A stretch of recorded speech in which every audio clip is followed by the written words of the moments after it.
Yeah, my wonderful people, viewers and subscribers all over the world. Good morning, good afternoon, good evening. Happy Monday and happy new week. It shall be well with all of us. Here are the important headlines we have to treat this Monday morning. Ethnic profiling and Igbophobia, an irreparable damage to the Zojurian unity. We don't even want anything, any collateral, whatever that they call it, collateral damage or medicine after death, or to repair things when things have got out of hand. The truth there is Biafra is going home, and there's no two ways about that. Recuse yourself from Kanu's case of extraordinary rendition. Uchechi Kanu tells Injustice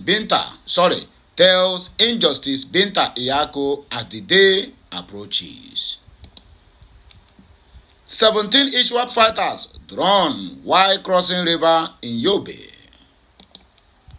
Banditry. Investigate Alex Zamfara leaked memo. Ohaneze youths tells National Security Advisor OYC. That is Ohaneze Youth Council. Anyway, my people, if you get this message, help me like, share, comment, and make sure you subscribe to my channel for more interesting videos coming your way. My name still remains Nnamdi Kanu. Ngwa, let us go there. It is on record that the only time Nigerians are great is when Ndi Igbo, that Igbo people, is victimized. It has been also observed as the only exercise that brings a form of unity, usually fake, among other ethnic groups, that is non-Biafra. For as long as the abuse by non-state actors and thorough government policies last against the Igbos. Although mischief makers prefer to ignore the many physical assaults visited on Ndi Igbo people by the Northerners long before Zojuria gained quash independence from the socio-pathetic Britain or became a republic, it is the economic and political sanctions and terrorism against Ndi Igbo that have become very troubling. And while it is true that those who suffer from historical hemorrhage erroneously mispresent facts, it is also true that many deliberately mislead without being fact-checked because they were controlling a segment of media and intentionally feeding the public propaganda, misinformation, and also lies. However, the unveiling of the social media armed the victims of those lies to at least counter them. These political and economic profiling were initiated by Obafemi Awolowo, a Yoruba man who incited his fellow Yoruba against Nnamdi Azikiwe, an Igbo man, and introduced ethnic politics whose legacy we are witnessing today. It is the only thing that unifies the Yoruba from the southern Nigeria with the northerners, a political monopoly. Also, as the genocidal war of 1967 to 1970 on Biafrans ended, Awolowo is the then Federal Commissioner for Finance, made sure that Ndi Igbo got 20 pounds, regardless of how many or how much millions any Igbo had deposited in the Zojurian Bank before the war. Masterminded the post-war indigenization of companies controlled before the war by the vanquished etc. It is a reason for the economic monopoly championed against Igbo businesses through Dangote, because the post-war meeting where those anti-Igbo policies were adopted was chaired by Fulanis and Yorubas. The other tribes, excluding the rest Biafrans tribes, were there superficially, but that does not diminish how much they hate the Igbo race. It is the same fighting spirit that the Yoruba brings to the table by their monopoly of international airports and shipping lanes. Somehow, someone considered it dumb that the Biafrans, especially the Ndi Igbo, are asking why the most progressive and well-traveled region in Nigeria has no any single seaport and only recently particularly functioning international airport only but recently. The license of Ibeto Cement was revoked for no reason. Aside that he is Igbo, not because he defaulted in any way. The only reason the current Nigerian South East region, Biafra land, has no functioning seaport or fully functional international airport is because it is a region populated mainly by the Igbos. These are the economic terrorism hanged on the Ibonese, Ibonese and Igbo hatred. They are ethnic profiling as they are Igbophobia, and these are just a few of a plethora of cases, including torturing illegal checkpoints. They have continued resorting to the killings of harmless Igbo people by the Zojuran police, army, navy, air force, and even civil defense. Before the coming of Nnamdi Kanu, the emergence of the indigenous people of Biafra, IPOB, and the social media era, Yoruba-controlled electronic and print media got away with many lies, unrefuted. But Nnamdi Kanu, IPOB, and the social media are the game changers. It is to their credit that the doors of social, political, and economic profiling of Ndigbo is raised. Indeed, ethnic profiling and Igbophobia in Nigeria is a real and unresolvable. The only resolution is a balkanization of the country called Zojuria. This message from the Family Writers Press International. According to Uchechi Okwu Kanu, make una hear wetin she talk.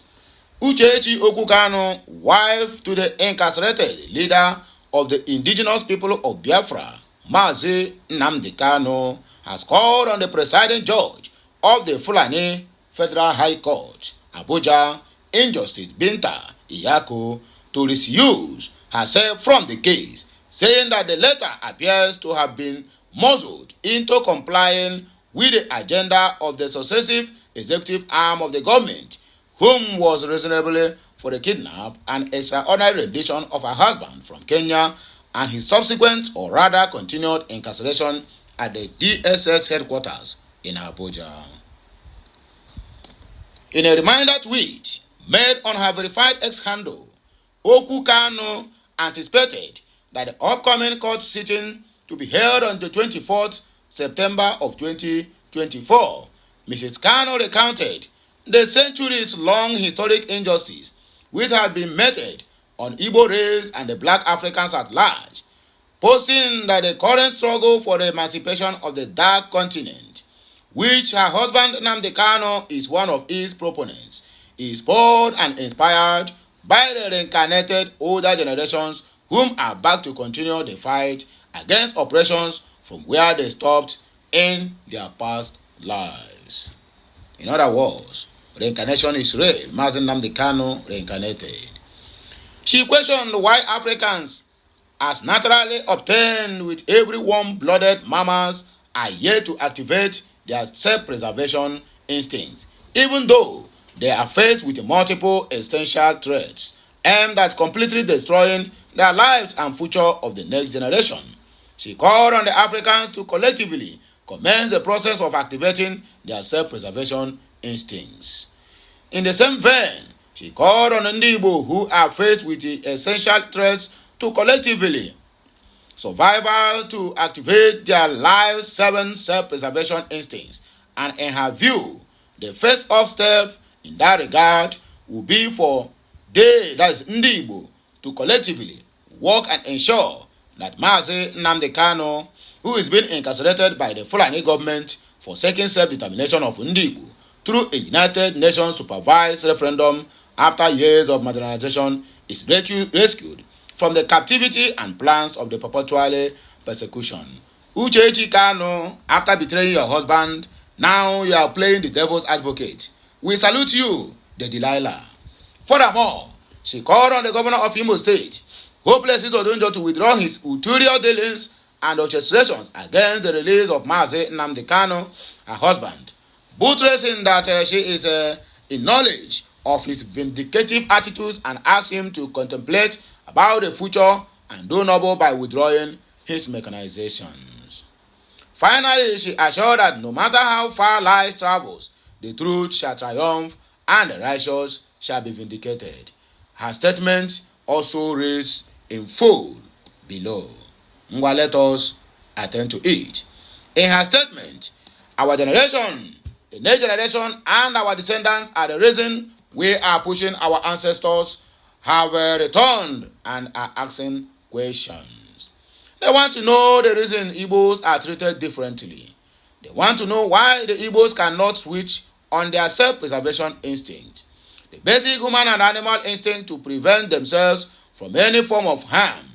Igbo, we must activate our self-preservation instincts to protect our race. Start by actively requesting the release of your own Mazi Nnamdi Kanu. Hashtag Africans at large. Activate your self-preservation instinct and skills. According to her, hashtag Mazi Nnamdi Kanu's next court date is on the 24th of September 2024. Our voices shall be loud for number 1. Injustice Binta Iyako to disuse herself from continuing to hear Mazi Nnamdi Kanu's extraordinary rendition case. 2. To ask Governor Hopeless Odinjo of Imo State to remove the monkey's hand from the soup pot before it becomes the hand of a human being. Nobody sits on power forever. I have never called you your name, but you must know that swift walking legs are seen by rapid moving eyes. And no matter how fast you run, you can never run away from your backside. Buruburu kana agba ukwu ose adaye or anaye areya enu. This message is from Uchechi, and the editor is Family Writers Press International. 17 ISWAP fighters drawn while crossing rivers in Yobe. At least 17 members of the Islamic States of West African Province drowned while attempting to cross a river along the Niger Republic border, according to a counter-insurgent expert, Zagazola Makama. The incident occurred between the Kafetua and Bulabulin Gaidam communities in Yobe State of Nigeria.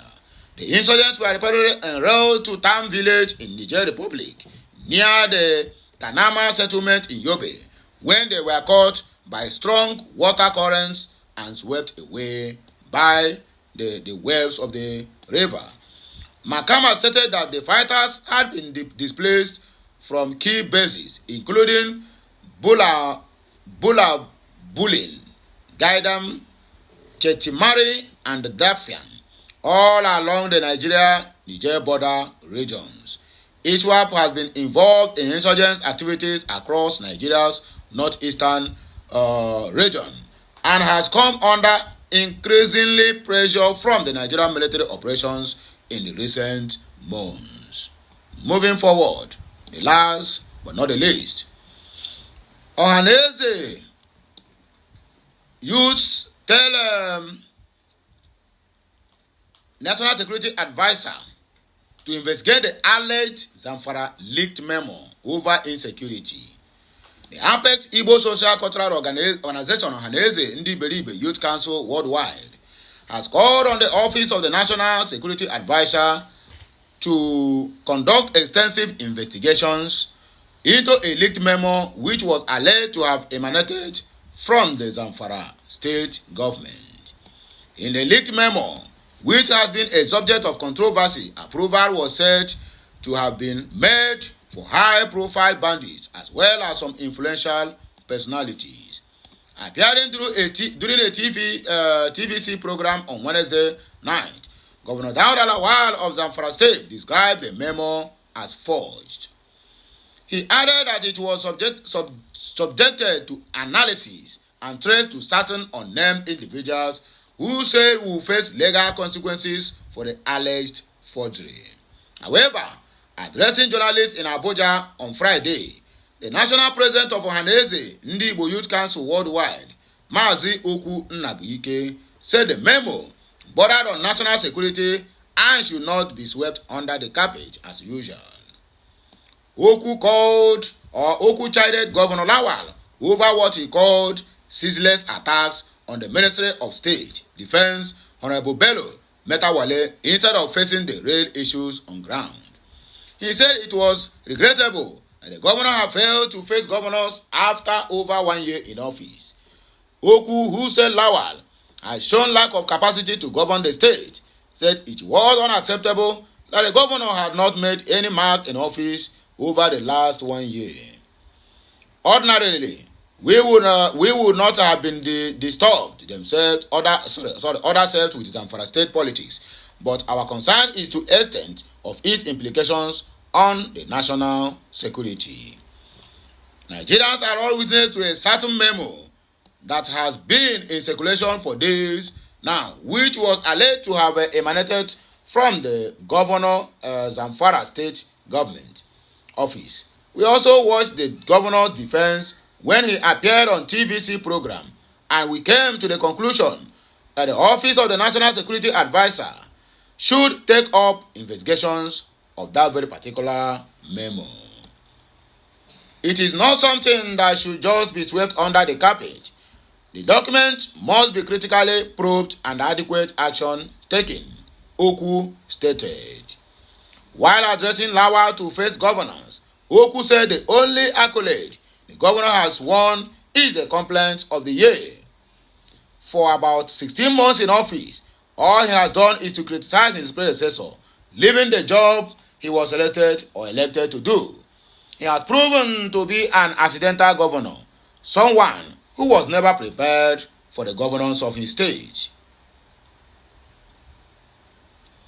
It is no longer acceptable for people to be elected into office and instead of doing the work they are elected to do, all they do is to criticize and attack their predecessors. Governor Dauda Lawal has not recorded one tangible achievement in office after 16 months. Rather, he has been hiding under the cover of blame to justify his ineptitude. We say that if the governor, having shown lack of capacity, should honorably step aside and allow a more capable person to govern Zamfara State. This is a governor elected to govern Zamfara State, but he is always criticizing or cruising around Abuja and other major cities, leaving the people at the mercy of criminals. The Ohanese youth president who held the Nigerian army for the feat recorded so far in the fight against banditry and terrorism noted that the current developments show that there is indeed hope for Nigerians. We once more commend the National Security Advisor, the service chiefs and the defense chiefs for their renowned vigor, which is responsible for the feat achieved in the last few days. We urge Bola Ahmed Tinubu to be cautious of those who want to derail the gains made so far in the way against insecurity in their so-called country. And so, the thing take be. We are not going to take much of your time. We are ending the broadcast right at this moment. Do the needful. Like, share, comment, and make sure you keep subscribing to my channel for more interesting videos coming your way. My name still remains Nnamdi Kanu, reporting live from the platform of Okute Daily Talk. I'll be right back. Have a nice day. Kemesia, my wonderful people. Make sure that this video goes viral. People need to know what is really happening in that Nigeria and their injustices.